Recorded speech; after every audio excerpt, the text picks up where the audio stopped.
Our final student speaker was selected to represent the JD class. Vanessa Keverenge, a Winter Haven, Florida native, was a voting rights and grassroots political organizer before law school. She earned a bachelor's degree in theater and international relations from Mount Holyoke College. At Duke, she has served as president of the Black Law Students Association, co-policy director of the Innocence Project, a member of the Tricky Dick sketch comedy group, and on the graduating class fundraising committee.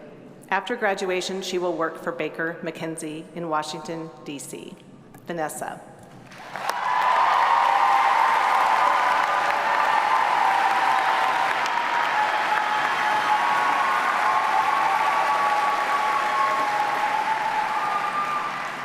Thank you, Dean Abrams. Astrophysicists estimate that our odds of existence are about 1 in 10 to the 3 millionth power. Now, we all know law students don't like math, so can we all agree that that's basically 0? The fact is, according to the laws of nature, you won a universal game of chance with infinite odds against you. That's an amazing degree of luck, or a blessing. So what are you going to do with that gift? One thing you've done during the biggest global health crisis in a century was go to law school. We all started our first year alone, behind a screen, in an isolating time. Now, look around you and at how far we've come, all of us together in one room. Think of the experiences, the adventures, the friendships, the joy and exhilaration of seeing everyone in person for the first time. Your strength is the citizenship that you demonstrated, the kindness and compassion you showed each other, and the community that you built, virtually and in person. But don't just take my word for it. I asked our professors how they would describe our class. The most used words were close-knit, spirited, and resilient. Now, law school is a grueling process that some people say turns out opinionated, bitter, cynical people who love to crush other people's dreams. But your friends and family can discuss that with y'all on the way home.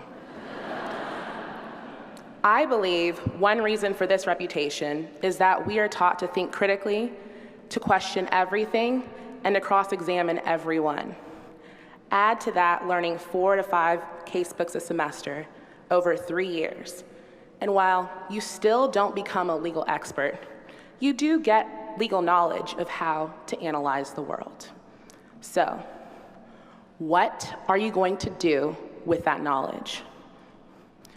It's the reason why lawyers can easily influence policymakers, business leaders, and elected officials, or become them ourselves.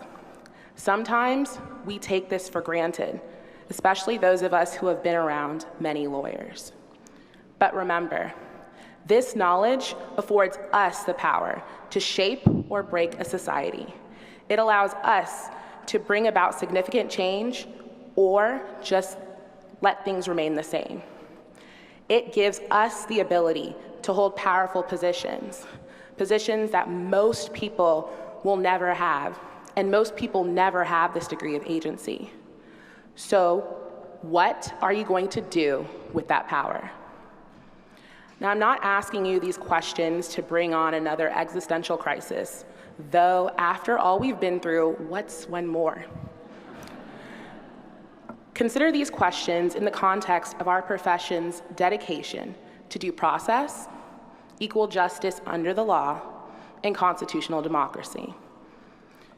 To quote theologian Reinhold Niebuhr, justice for its own end turns into something else cruel without a higher purpose. Focusing on a purpose and the kind of impact that we would like to have can help us figure these things out. The way we boldly started has shaped our class into something brave, slightly less competitive, a lot more community-oriented, and a great deal more vocal and chaotic. To my parents, Wilson and Winnie Keverenge, and to my sister, Sarah Keverenge, there are no words to express how blessed I am to have y'all in my life. The honor of being selected by my peers as the people who shaped me the most is a testament to y'all. To my class, I'm so grateful to have spent 3 years in community with you. Let us not forget that with our existence, legal knowledge, and power comes the opportunity to bring others up with us. Don't forget that we have the power to create the systems that we want to see. And as legal theorist Angela Harris says, we have the power to reimagine and to recreate a more equitable world.